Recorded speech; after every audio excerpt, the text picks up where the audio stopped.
Good morning all of you dear aspirants, my friends. आज हम अपनी इकोनॉमिक स्टडी का एक इम्पॉर्टेंट टॉपिक है जो कवर अप करेंगे।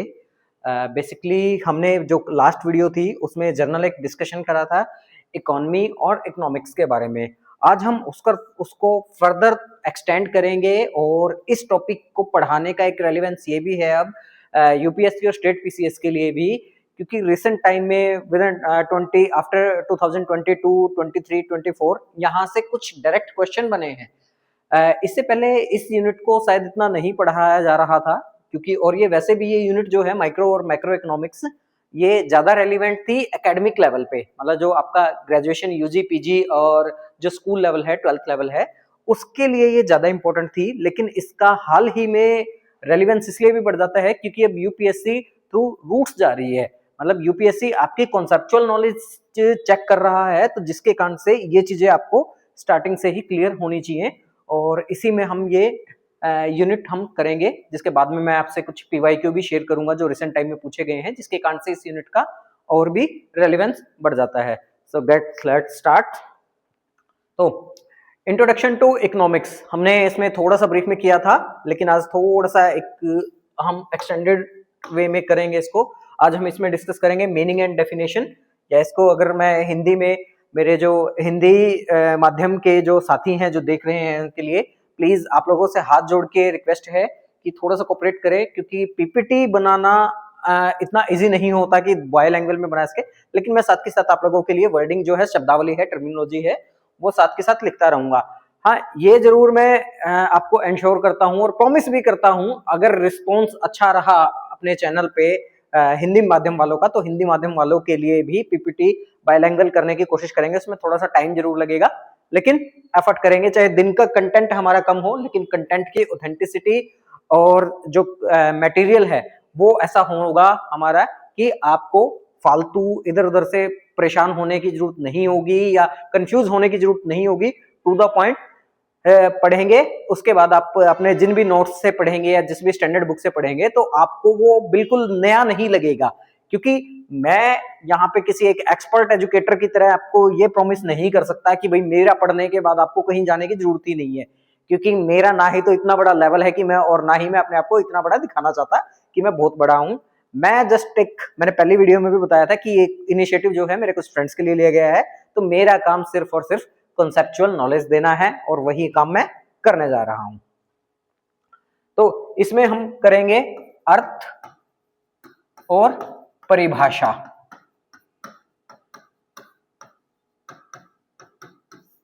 अर्थशास्त्र की, उसके बाद है माइक्रो यानी व्यष्टि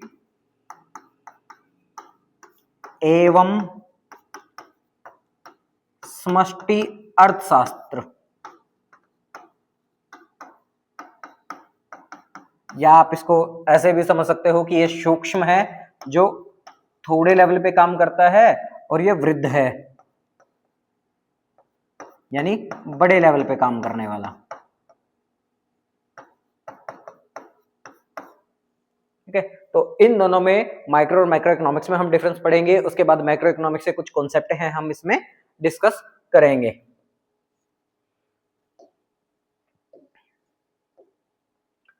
तो सबसे पहले ये हमने कल भी डिस्कस किया था, इसको फिर थोड़ा सा डेफिनेशन वाइज हम आज बात कर लेते हैं। इकोनॉमिक्स एंड इकोनॉमी यानी अर्थशास्त्र एवं अर्थव्यवस्था।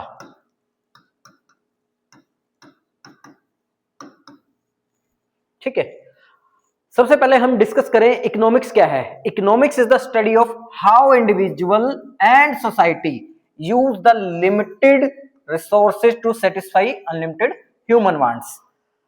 क्या कहना चाह रहा है? अर्थशास्त्र क्या है? अर्थशास्त्र जो है वो एक पढ़ाई है किसके बारे में? उन सभी सीमित संसाधनों के बारे में जिनको कोई इंडिविजुअल या फिर सोसाइटी अपनी असीमित इच्छाओं की पूर्ति के लिए प्रयोग कर रही है। तो इसमें हम यहाँ पे ये जो पॉइंट मैंने कुछ अंडरलाइन किए हैं, ह्यूमन वांट्स, लिमिटेड रिसोर्स, यहीं से हम इसकी अपनी डेफिनेशन डिराइव कर सकते हैं कि अर्थशास्त्र वह पढ़ाई है या अर्थशास्त्र को कहें, अर्थशास्त्र वह विषय है जो हमें बताता है कि मानव किस प्रकार से अपनी असीमित इच्छाओं को लिमिटेड सोर्स यानी कि जो हमारे सीमित संसाधन है उनका प्रयोग करके किस प्रकार से अपनी असीमित इच्छाओं को पूरा करता है। और इकोनॉमी क्या है, यानी कि अर्थव्यवस्था हमारी, अर्थव्यवस्था रेफर्स टू यानी economy refers to actual working of functional system of economic activities. अब यहां से हम क्या समझते हैं यहाँ पे कि जो हमारी इकोनॉमिक एक्टिविटी है, इकोनॉमिक एक्टिविटी हमारी क्या होंगी यहाँ पे, यानी प्रोडक्शन, डिस्ट्रीब्यूशन, कंजम्पशन। आर्थिक गतिविधियों के बारे में बात कर रहे हैं हम यहां पे।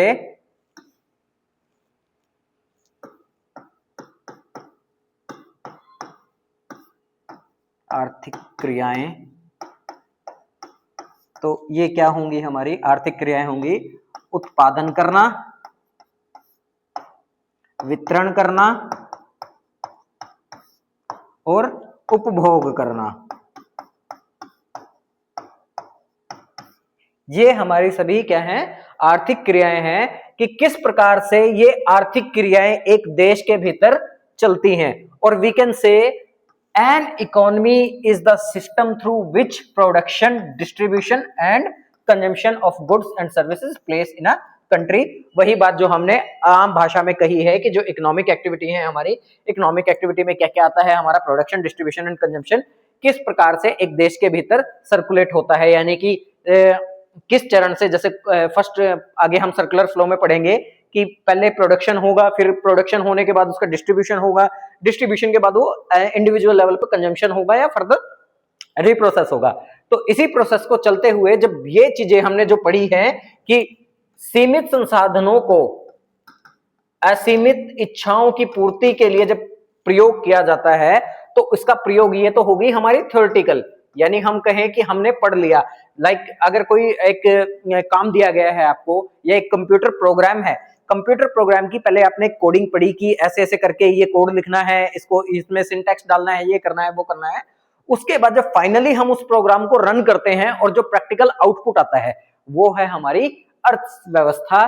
और अर्थशास्त्र क्या है कि अर्थशास्त्र वो कोड है जो हमने लिखा और उसको जब फाइनली हमने रन करके देखा तो आउटपुट क्या है, हमारा अर्थव्यवस्था है।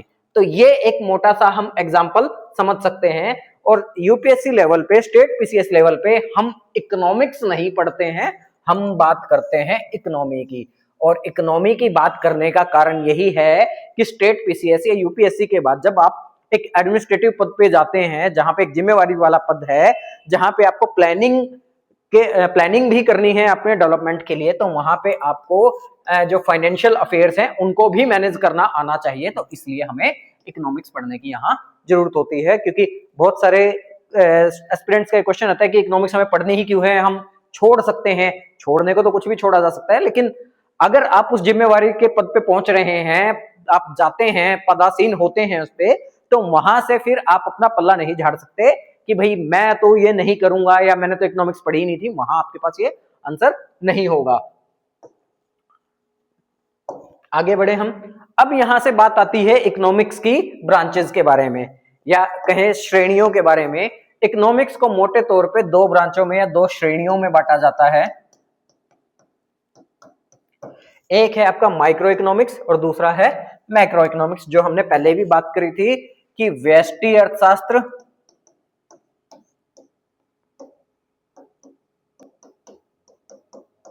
और समष्टि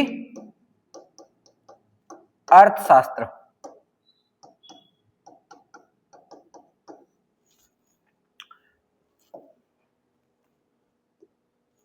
Microeconomics is that branch of economics that studies the individual unit of economy, such as individual consumer, household, firms, price and market। यानी जो व्यष्टि अर्थशास्त्र है, आप इसको ऐसे याद भी रख सकते हैं, एक निमोनिक्स बताता हूं। व्यक्तिगत की अगर हम बात करें, व्यक्तिगत यानी हम बात कर रहे हैं इंडिविजुअल के लेवल पे।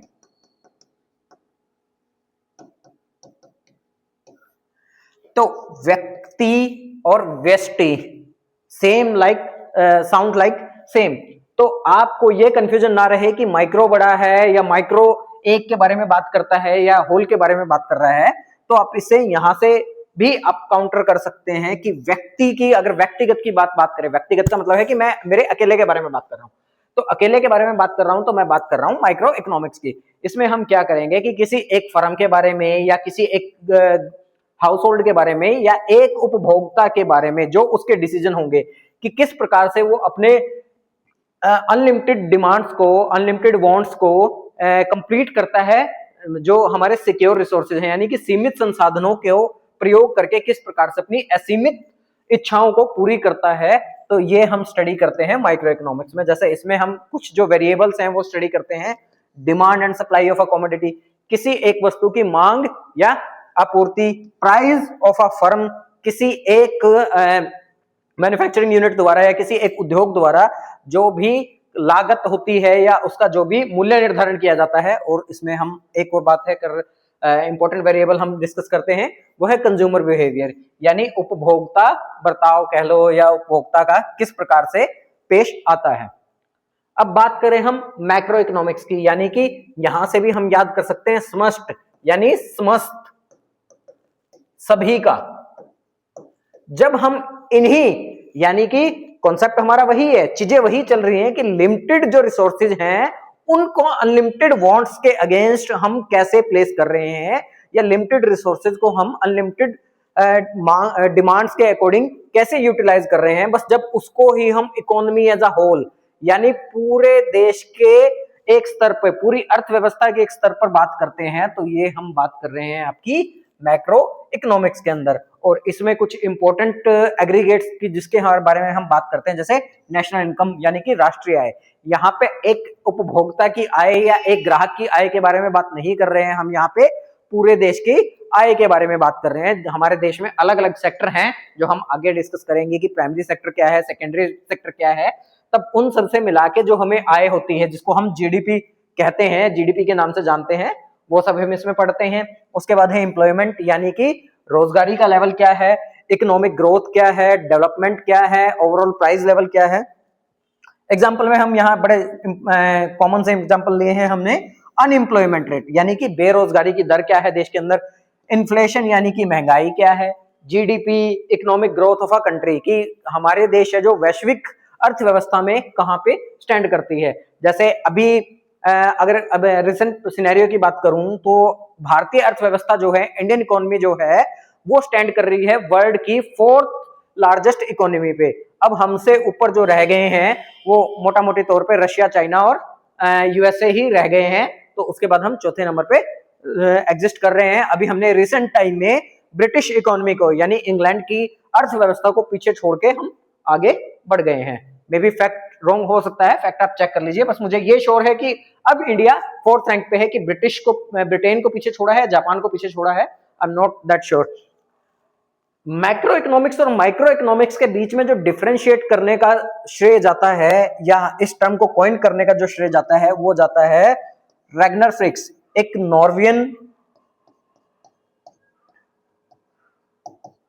नॉर्वेजियन इकोनॉमिक्स थे, ये नॉर्वे के थे। तो इन्होंने अपनी एक बुक पब्लिश करी थी 1933 में। तो वहां से माइक्रो इकोनॉमिक्स और मैक्रो इकोनॉमिक्स का ये डिफरेंस पूछा, माइक्रो इकोनॉमिक्स और मैक्रो इकोनॉमिक्स टर्म है जो वो डिराइव करी है। एकेडमिक्स में कई बार यहाँ से क्वेश्चन पूछा भी जाता है, या कॉम्पिटेटिव एग्जाम जैसे एसएससी वगैरह के एग्जाम है या स्टेट पीसीएस के एग्जाम है, तो वहाँ कई बार वन लाइनर में क्वेश्चन पूछ लिया जाता है कि who differentiate between micro economics and macro economics. तो दैट पर्सन इज रैगनर फ्रिक्स।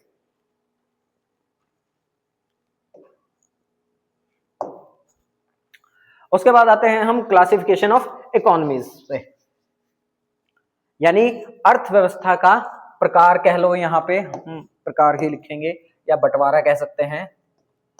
अर्थव्यवस्था के प्रकार, अर्थव्यवस्था के कहने को बहुत सारे प्रकार हैं, लेकिन हम यहाँ पे जो डिस्कस करने जा रहे हैं वो मेजर टाइप हम डिस्कस करने जा रहे हैं जो हमारी स्टडी में कंटिन्यू यूज होने वाले हैं। तो पहला बेसिस है हमारा on the basis of control. Control यानी कि नियंत्रण कैसा है, उस अर्थव्यवस्था पे नियंत्रण किसका है। दूसरा है हमारा डेवलपमेंट। डेवलपमेंट यानी कि विकास की दृष्टि से वो अर्थव्यवस्था कैसी है।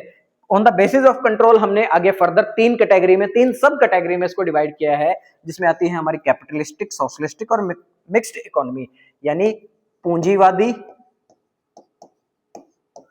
अर्थव्यवस्था, समाजवादी और मिश्रित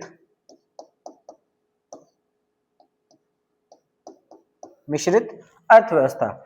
इंडिया जो है वो मिक्स्ड इकोनॉमी को एक्सेप्ट करता है। इंडियन 1951 के बाद जब हमने अपना कॉन्स्टिट्यूशन अडॉप्ट किया था 1950 में, तब हमारे पास सबसे बड़ी सिनेरियो यही था कि हमारी इकोनॉमी कैसी होगी। तो हमारे जो तात्कालिक प्रधानमंत्री और जो कैबिनेट मिनिस्टर्स थे, उन सब ने ये डिसीजन लिया था कि India will go with the mixed economy. अब बात करें हम डेवलपमेंट के आधार पे, डेवलपमेंट के आधार पे भी हमने तीन सब कैटेगरी ली है। एक होता है डेवलप्ड आपका, कि पूरी तरह से विकसित हो चुकी है। दूसरी होती है डेवलपिंग, दूसरा फेज की अभी डेवलपिंग हो रही है। यहाँ पे इंडिया एग्जिस्ट करता है। India is a developing country. पता नहीं कब से, जब से हम पढ़ रहे थे तब भी डेवलपिंग थी, अब हम पढ़ा रहे हैं तब भी डेवलपिंग है, और शायद दुर्भाग्य से हमारे जो बच्चे होंगे वो भी शायद यही ना कहें कि डेवलपिंग होगी। Under developed economy, under developed economy का मतलब है कि जो अभी अर्थव्यवस्था अपनी मूलभूत आवश्यकताओं तक ही पहुंच पाई है। जैसे इसमें आप अफ्रीकन कंट्रीज के कुछ आप नाम ले सकते हैं, ब्रूंडी, रवांडा, लिथोसे, कुछ ऐसे कंट्री हैं जहां पे अभी क्या है, अर्थव्यवस्था जो है वो इतनी फल फूली नहीं है कि वहां पे बेसिक एमिनिटीज भी या बेसिक आवश्यकताओं को ही पूरा किया जा सकता है बस, और कई बार तो वो भी नहीं हो रही है। आगे और फर्दर क्लासिफिकेशन है इसके दो प्रकार और हम आगे ले रहे हैं। तो ये हमने लिया है ग्लोबल रिलेशन। ग्लोबल रिलेशन का मतलब है कि वैश्विक रिश्ते कैसे हैं हमारे।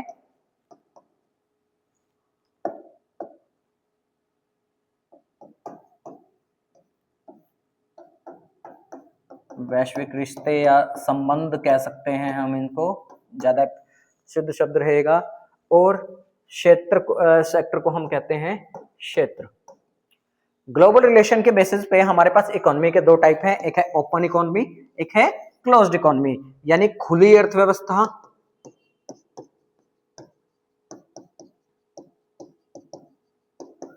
और बंद अर्थव्यवस्था।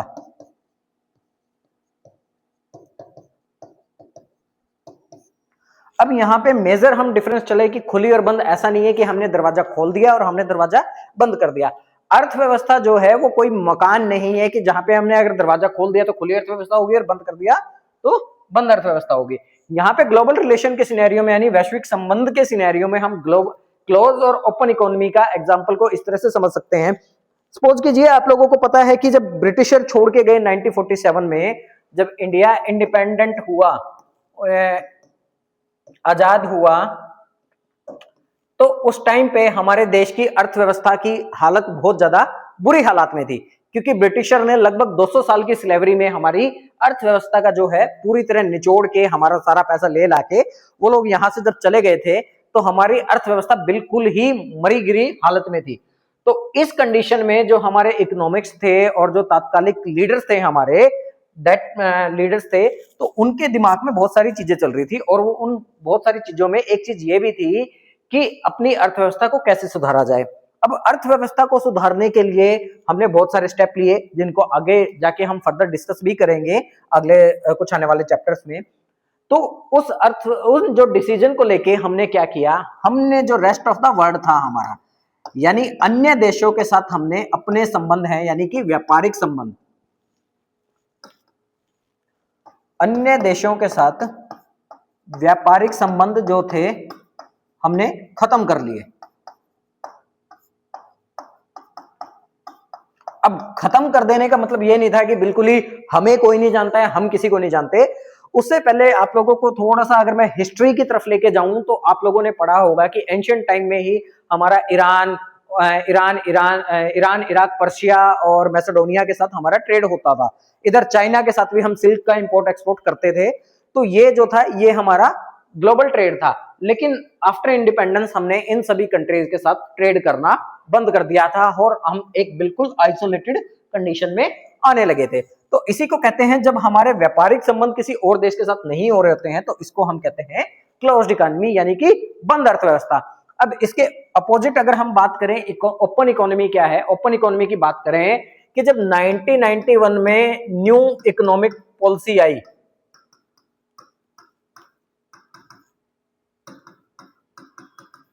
जिनको नई आर्थिक नीति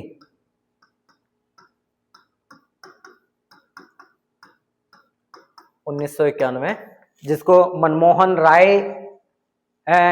कमीशन भी कहा गया था, या क्योंकि इसको अडॉप्ट करने वाले, न्यू इकोनॉमिक पॉलिसी को अडॉप्ट करने वाले ही थे डॉक्टर मनमोहन सिंह। तो उनके बाद जब ये आई तो हमने अपनी अर्थव्यवस्था को फॉरेन इन्वेस्टमेंट के लिए ओपन किया, जिससे हमें फॉरेक्स वगैरह मिल सके, फॉरेन इन्वेस्टमेंट हमारे देश में आए। जब विदेशों के साथ हमारा व्यापार स्थापित होने लगा दोबारा से, तो इसी के साथ हम इस कंडीशन में जब हमने विदेशों के साथ व्यापार शुरू कर दिया तो इसको हमने कहा ओपन इकोनॉमी, यानी कि खुली अर्थव्यवस्था। हमने अपने देश के दरवाजे सभी उन विदेशी इन्वेस्टर्स के लिए, निवेशकों के लिए खोल दिए कि आइए आप हमारे देश में इन्वेस्ट कीजिए और आप भी कमाइए, हमारे लोगों को रोजगार दीजिए। तो ये एक ओपन पॉलिसी थी, ओपन इकोनॉमिक पॉलिसी थी। अब बात करें हम सेक्टर के आधार पे हमारी इकोनॉमी कितने टाइप में हम डिवाइड कर सकते हैं, क्लासिफाई कर सकते हैं, तो मेजरली यहाँ पे भी 3 टाइप हैं हमारे। सबसे पहली आती है एग्रेरियन इकोनॉमी, फिर आती है इंडस्ट्रियल इकोनॉमी, फिर आती है सर्विस इकोनॉमी। एग्रेरियन इकोनॉमी का मतलब है कि कृषि आधारित, कृषि आधारित।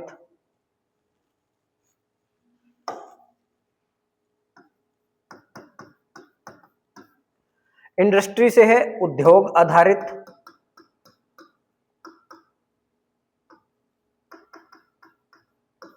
सर्विस सेवा आधारित।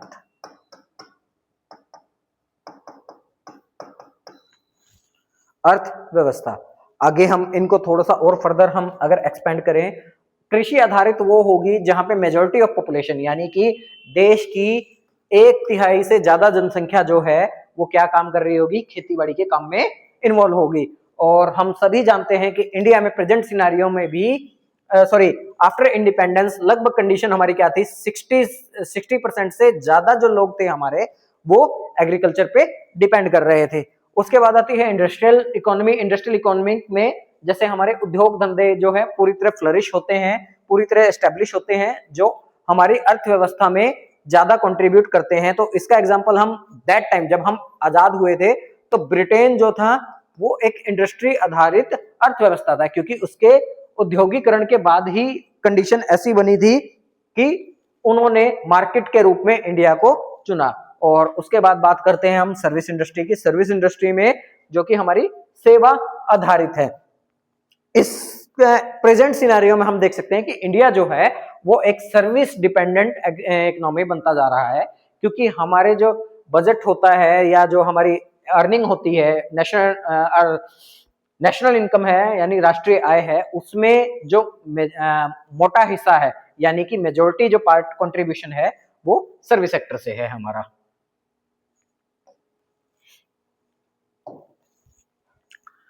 अब यहाँ पे एक छोटा सा क्वेश्चन, क्योंकि कई बार ये दोनों चीजें देखने में एक जैसी हैं जब आप इनकी डेफिनेशन पढ़ोगे, कैपिटलिस्टिक और सोशलिस्टिक इकोनॉमी, लेकिन इनमें थोड़ा सा है, क्योंकि यहाँ पे कैपिटलिस्टिक जो इकोनॉमी है,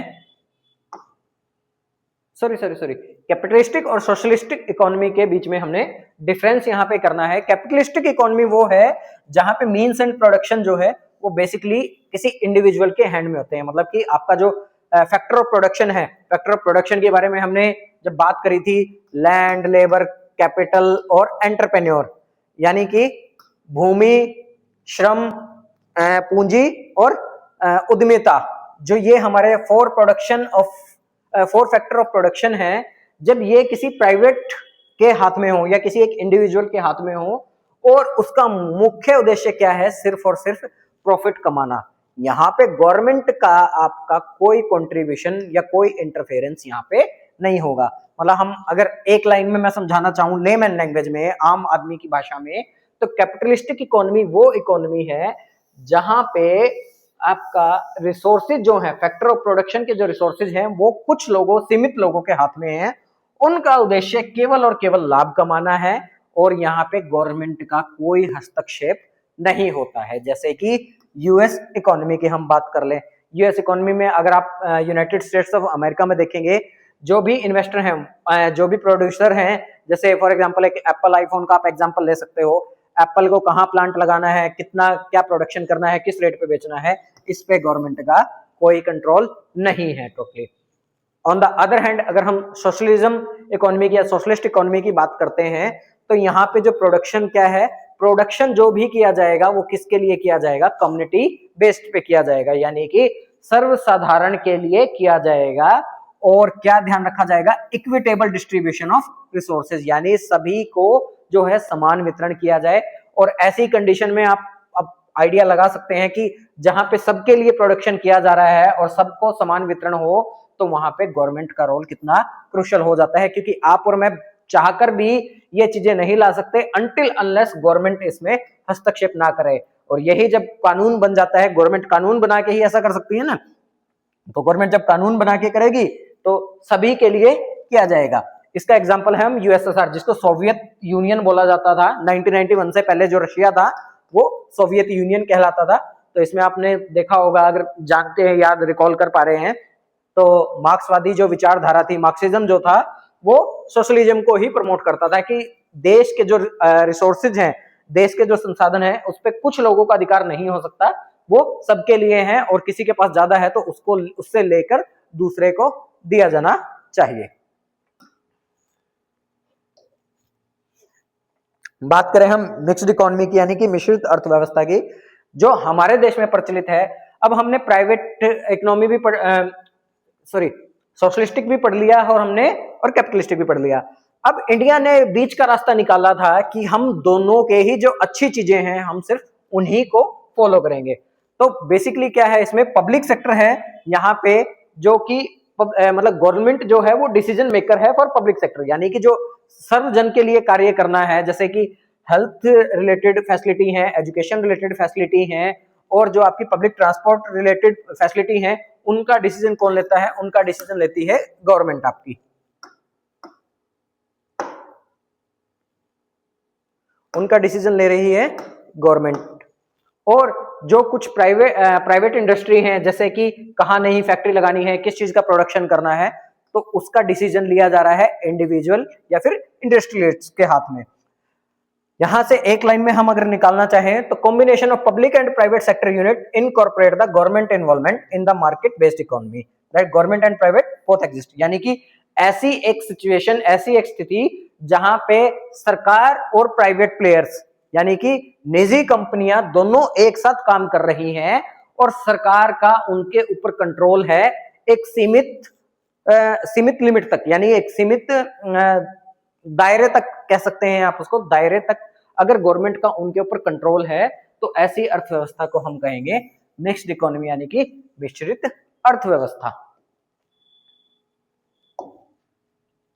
उसके बाद है हमारा ये एक कंफ्यूजिंग पॉइंट होता है कि हमारी लिबरल मार्केट यानी कि फ्री मार्केट जो इकोनॉमी है और कैपिटलिस्टिक इकोनॉमी है, इससे कई बार क्वेश्चन पूछा भी जाता है और ये कंफ्यूज करने के लिए है, क्योंकि इसमें समवट एक मेजर डिफरेंस है जो दोनों को अलग कर रहा है। तो देखेंगे हम थोड़ा सा, यहाँ पे फ्री मार्केट का मतलब होता है कि जहां पे जो प्राइस है वो डिमांड एंड सप्लाई पे डिपेंड करता है, यानी कि किस चीज की कितनी मांग होगी या कितनी आपूर्ति होगी उसके ऊपर उसका प्राइस डिसाइड किया जाता है। यानी कि प्राइस जो डिसाइड करने वाले हैं वो कौन डिसाइड करेंगे, बायर और सेलर करेंगे। और यहाँ पे जो गवर्नमेंट का रोल है वो बड़ा लिमिटेड हो जाता है, गवर्नमेंट ज्यादा इंटरफेयर नहीं कर सकती, लेकिन एक with in a limit government अपना इंटरफेयर करके चीजों को कंट्रोल कर सकती है।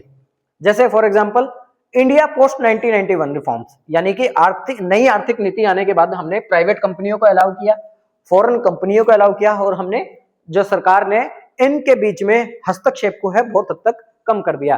बल्कि on the other hand capitalistic economy की अगर हम बात करें, मीन्स ऑफ प्रोडक्शन जो है वो प्राइवेट या इंडिविजुअल कंपनी के हाथ में रहेंगे। मीन्स ऑफ प्रोडक्शन का यानी बात करें वही फैक्टर ऑफ प्रोडक्शन की हम बात कर रहे हैं यहाँ पे, यानी उत्पादन कारक जो थे हमारे भूमि, श्रम, पूंजी उद्यमिता, ये जो चार फैक्टर हैं हमारे फैक्टर ऑफ प्रोडक्शन है, वो किसके पास रहेंगे? प्राइवेट एंड में रहेंगे, और इनका जो मेन एम होगा वो क्या होगा? सिर्फ और सिर्फ प्रॉफिट कमाना होगा। देखो अभी यहाँ पे क्या है? लिमिटेड गवर्नमेंट रोल है, यहाँ पे कोई रोल नहीं है गवर्नमेंट का। उसके बाद price decided by the buyer and seller, यहाँ पे ऐसा कुछ नहीं है। यानी जब यहाँ पे प्राइवेट एंड की बात कर रहे हैं हम कि कुछ सीमित शक्तियों के हाथ में रहेगा, तो ये कंडीशन मुख्य रूप से एक अधिकार बन जाएगी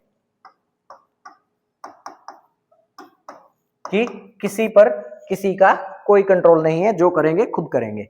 यहाँ पे थोड़ा सा अगर हम जिस्ट में जाना चाहें तो ownership of means of production जो है वो लिमिटेड हैंड में होगी कैपिटलिस्ट इकोनॉमी में, और मार्केट इकोनॉमी में जो है प्राइस कैसे डिसाइड किया जाएगा वो डिपेंड करेगा मार्केट फोर्सेस पे, यानी कि डिमांड और सप्लाई पे, या आम भाषा में कहें कि ग्राहक खुद यहाँ पे प्राइस और किसी मांग मतलब ग्राहक जो है वो किसी वस्तु का मूल्य तय करेगा कि अगर ज्यादा मांग होगी तो उसका मूल्य बढ़ जाएगा, अगर मांग कम होगी तो वो न्यूट्रल रहेगा।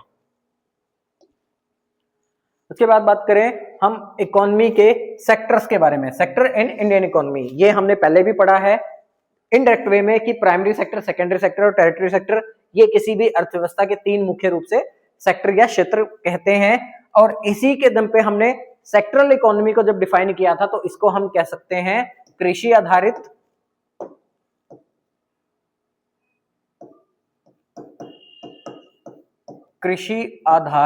अर्थव्यवस्था,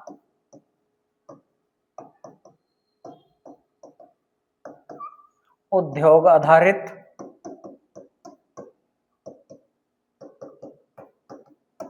और ये सेवा आधारित।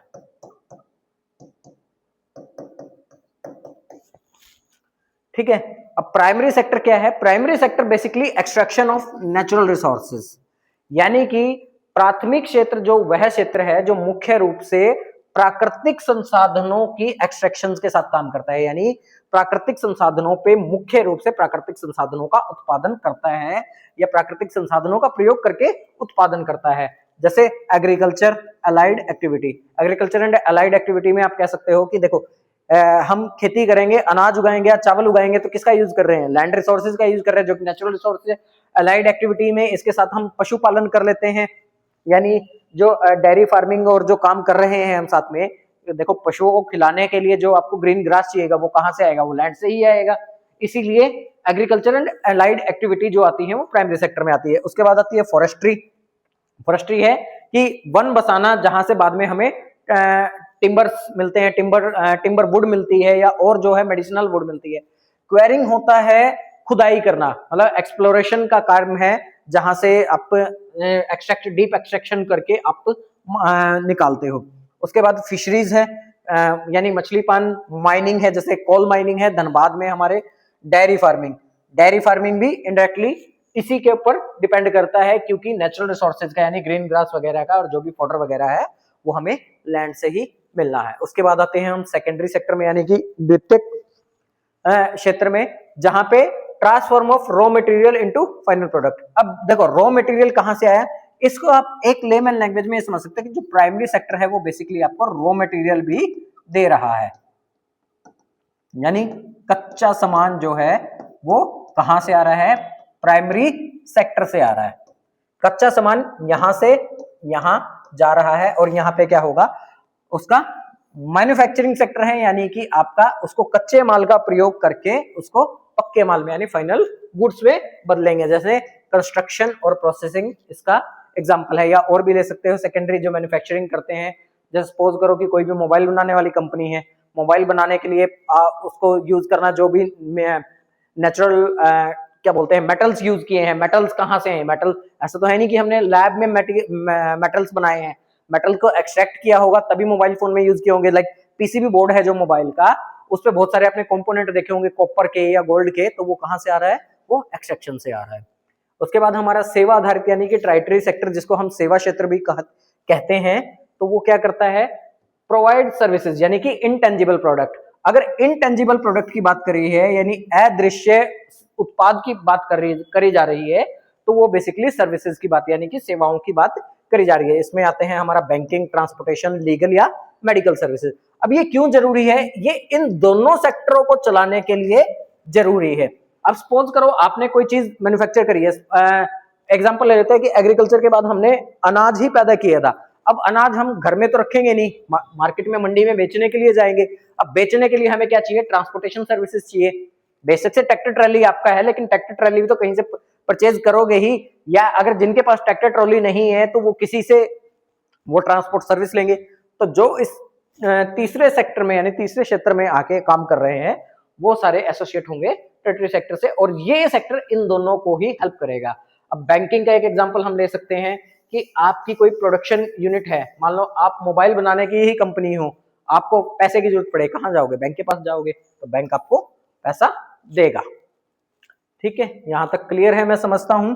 अगर कोई डाउट है तो आप कमेंट करके पूछ सकते हो इसमें, तो आप लोगों के डाउट के लिए भी आगे सेशन रखा जाएगा, डिपेंड अपॉन द रिस्पॉन्स। अब ये दो सेक्टर हैं जो हमारी मॉडर्न इकोनॉमी में ऐड हो जाते हैं। मॉडर्न इकोनॉमी में क्वाटरनरी एंड क्वीनरी, ये दो सेक्टर, यानी कि इसको हम कहेंगे चतुर्थ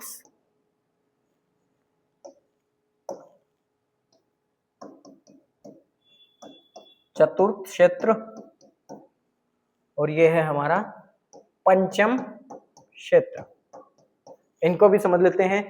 क्विटनरी जो है यानी चौथा है बेसिकली नॉलेज बेस्ड एक्टिविटी पे। नॉलेज बेस्ड एक्टिविटी पे मतलब जहां पे आपकी नॉलेज का यूज किया जाएगा, आपकी एकेडमिक्स का यूज किया जाएगा। इसमें आपका बेसिकली आ गया R&D, यानी R&D specialist means research and development.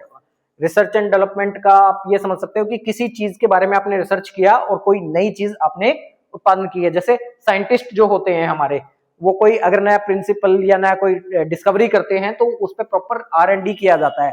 जैसे अगर बात करें, इसरो ने अभी जो latest manned space station launch किया है मून के लिए, तो उसके लिए पहले R&D करी होगी इन्होंने। तो इसमें जो साइंटिस्ट काम कर रहे थे वो इस सेक्टर में आएंगे।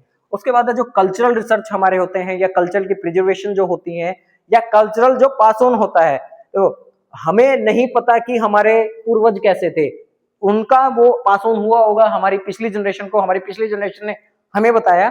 तो ये भी एक इंटेलेक्चुअलिटी का पार्ट आता है, यानी नॉलेज का पार्ट आता है। उसके बाद आती है इंफॉर्मेशन, बहुत बड़ा अपने अपने सेक्टर है इंफॉर्मेशन का। इंफॉर्मेशन नॉट इवन की IT वाली इंफॉर्मेशन, बल्कि कोई भी ऐसा फैक्चुअल इंफॉर्मेशन जो हम पास ऑन कर रहे हैं, तो वो भी किससे ड्राइव हो रही है? कोई भी इंफॉर्मेशन है, मान लो सपोज करो कि मैं आज आपको ये इंफॉर्मेशन दे रहा हूं पढ़ाने के माध्यम से, तो ये कहां से आई है? ये नॉलेज से आई है। नॉलेज मींस जो मैंने अभी तक गेन करी है डिफरेंट बुक्स से, डिफरेंट सोर्सेज से, जो अभी तक मैंने अपनी एकेडमिक से सीखा है, तो वो मैं आपको पास ऑन कर रहा हूँ। इसमें एजुकेशन भी पार्ट आ जाता है। जितने भी स्कूल कॉलेज लेवल पे या एजुकेशन इंस्टीट्यूट में जो भी टीचर्स वर्क कर रहे हैं, तो वो सारे किसमें आते हैं? हम क्वाटरनरी सेक्टर में आते हैं, चतुर्थ क्षेत्र में आते हैं। अब इसके बाद आ जाता है last one, the quinary sector, यानी कि पंचम क्षेत्र। इसमें आता है high level decision by top level executive, यानी कि जो हमारे देश में ऊपर के कानून बनाने वाले हैं या जो सर्वोच्च हैं, जिसमें आती है हमारी administrative services, government officials, legal और कॉन्स्टिट्यूशनल सर्विस। यानी कि जो हमारे देश में कानून बनाते हैं या डिसीजन लेते हैं जनसाधारण के लिए, जैसे आप अगर IAS बनते हैं या SDM बनते हैं या किसी एक एडमिनिस्ट्रेटिव सर्विस में जाते हैं, तो आप इस सेक्टर में लाई करेंगे, यानी कि क्वीनरी सेक्टर में आप लाई करेंगे। यहाँ पे आपका काम बेसिकली जो है वो डिसीजन मेकिंग का है। इसके बाद बात करें कि PYQ हम छोटा सा डिस्कस कर लेते हैं, जिस कारण से ये टॉपिक हमें या micro economics and micro economics पढ़ने की नीड थी। 24 में रिसेंट में ही 2 साल पहले क्वेश्चन आया हुआ है, आप क्वेश्चन देख सकते हैं। With reference to the sector of Indian economy consider the following pair. इनमें से बताने हैं कि कौन सा पेयर ठीक मैच किया गया है। Storage of agriculture produce secondary sector, dairy farm primary sector, mineral exploration territory sector, weaving cloth secondary sector. आप आंसर खोजिएगा इनके और कोशिश कीजिएगा सोल्व आउट करने की, या PYQ से जहां से भी आप पढ़ रहे हैं तो वहां से आप देखिए, इसका रिसर्च कीजिए। बाकी अगर इसके आंसर की मैं बात करूं तो इसका आंसर आपका 2 ओनली, यानी कि B आंसर बनेगा। और B में कौन कौन से हैं जो ठीक मैच हुए हैं, तो वो है सेकंड वाला यानी डेयरी फार्म प्राइमरी सेक्टर में आता है, बिल्कुल जैसे हमने बात करी थी एग्रीकल्चर एंड अलाइड सर्विसेज में। उसके बाद है storage of agriculture producer. Storage of agriculture producer यानी क्या दे रहा है आपको, देखो एग्रीकल्चर प्रोड्यूसर्स का मतलब है यहाँ पे कि जो आपका कृषि उत्पाद है उसको स्टोर करना है आपने, यानी कि जो वेयर हाउसेज होते हैं वो किस कैटेगरी में आते हैं, वो क्या दे रहे हैं आपको, सेवाएं दे रहे हैं। तो सेवाएं कौन से में आती हैं, टेरिटरी सेक्टर में आती हैं, तो ये गलत हो गया आपका। उसके बाद है मिनरल एक्सप्लोरेशन। मिनरल एक्सप्लोरेशन किस में आता है, प्राइमरी सेक्टर में आता है, ये भी गलत हो गया आपका। उसके बाद है वेविंग ऑफ क्लॉथ। वेविंग यानी कि सीलना कच्चे मटेरियल से या बनाना कच्चे मटेरियल से सेकेंडरी सेक्टर क्या था, मैन्युफैक्चरिंग सेक्टर। तो ये ठीक हो गया। तो इसमें हमारे जो दो पेयर ठीक हैं वो है सेकंड और थर्ड पेयर ठीक है। Second and fourth pairs are correct. तो आंसर हो जाएगा ओनली 2। अब यूपीएससी पहले 1 और 2 या 2 और 3 करके पूछती थी, लेकिन अब मेजोरिटी में क्वेश्चन पूछे जा रहे हैं कि पेयर में से। इसके लिए आपको कॉन्सेप्चुअल क्लियरिटी होना बहुत ज्यादा जरूरी है। देखो वैसे भी जो इंडियन इकोनॉमी है, अगर हम पीसीएस लेवल या यूपीएससी लेवल पे पढ़ रहे हैं तो एक बात मान के चलना, मैं कोई फॉल्स प्रॉमिस नहीं कर रहा है कि सारा पढ़ाए हुए में से आएगा। यहाँ पे रेशियो रहता है आपका 35-65 का। 35 जो आता है आपका वो स्टैटिक आता है और 65 जो है वो करंट अफेयर आता है आपका। लेकिन इशू ये है, जो मेजॉरिटी इशू ये है कि इस 35 को जब तक आप स्टैटिक को नहीं पढ़ोगे आप करंट अफेयर को एनालिसिस ही नहीं कर पाओगे। तो इसलिए ये समस्या है कि ये 35 हमें पढ़ना ही पढ़ना पड़ेगा। इसीलिए जो जर्नली कोचिंग्स में कोचिंग एकेडमीज में जो क्लास रखी जाती है, मेजोरिटी में 40 से 50 दिन की क्लास रखी जाती है इकोनॉमिक्स के लिए, कि यहाँ पे आपको जीएस के लिए भी तैयार किया जाए और आपको मेंस का भी जो करवाना है वो करवाया जाए। बाकी आप करंट अफेयर में आगे हम बताएंगे कि करंट अफेयर में मेजोरिटी जो क्वेश्चन है वो इकोनॉमिक्स से कहाँ जाते हैं। बेसिकली अभी कहूँ तो आप स्कीम्स के साथ टच में रहिए। जितनी भी गवर्नमेंट ऑफ इंडिया या आपकी जिस भी स्टेट पीसीएस के लिए आप प्रिपेयर कर रहे हैं, वो स्टेट ने जो भी स्कीम्स लॉन्च करी हैं, चाहे वो एग्रीकल्चर से रिलेटेड हो, चाहे वो ओल्ड एज पेंशन से रिलेटेड हो या फिर प्रोडक्शन से रिलेटेड हो, उन स्कीम्स के बारे में आप देखते रहिए, क्योंकि उन स्कीम से ही डायरेक्ट और इनडायरेक्ट क्वेश्चन पूछे जाते हैं। खैर इसमें हम आगे बढ़ते हैं अभी और अगला क्वेश्चन देख लेते हैं। अगला क्वेश्चन फिर से 24 में ही पूछा गया है। With reference to physical capital in Indian economy consider the following pair. अब यहाँ पे आपके दिमाग में क्वेश्चन आया होगा, what is physical capital. Physical capital यहाँ पे दो कैटेगरी पूछी गई है, वर्किंग कैपिटल, फिक्स्ड कैपिटल, ठीक है, और फिजिकल कैपिटल। अब आप फिजिकल को जर्नली अगर अंडरस्टैंडिंग से आप आंसर करना चाहो तो इसका किया जा सकता है। फिजिकल कैपिटल मींस जो आपकी विजिबल होगी। जैसे मेरे लिए ये बोर्ड जो है मेरा, ये फिजिकल कैपिटल है। क्यों? इसमें मैंने परचेज किया है, ये मेरा एसेट्स है। अब अगर वर्किंग कैपिटल की बात करें तो वर्किंग कैपिटल का एक फॉर्मूला होता है current liabilities minus current assets, यानी लिक्विड जो है, लिक्विडिटी, वो कैश हो सकती है हमारी, स्टॉक हो सकता है हमारा, गोल्ड रिजर्व हो सकता है हमारा।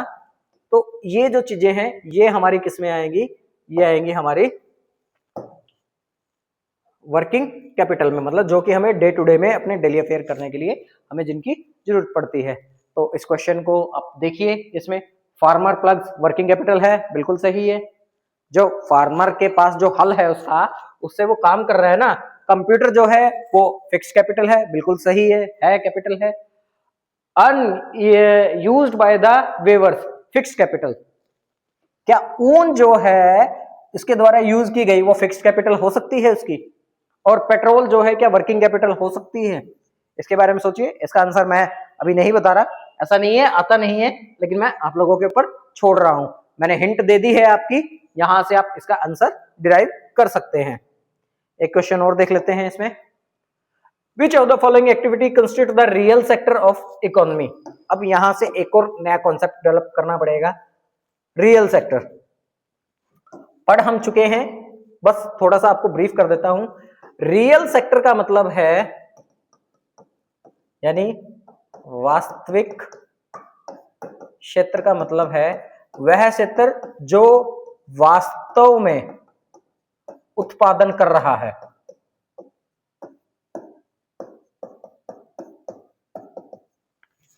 उत्पादन करता है। जैसे फॉर एग्जांपल हमने 3 सेक्टर की बात करी थी, प्राइमरी, सेकेंडरी और टर्सरी।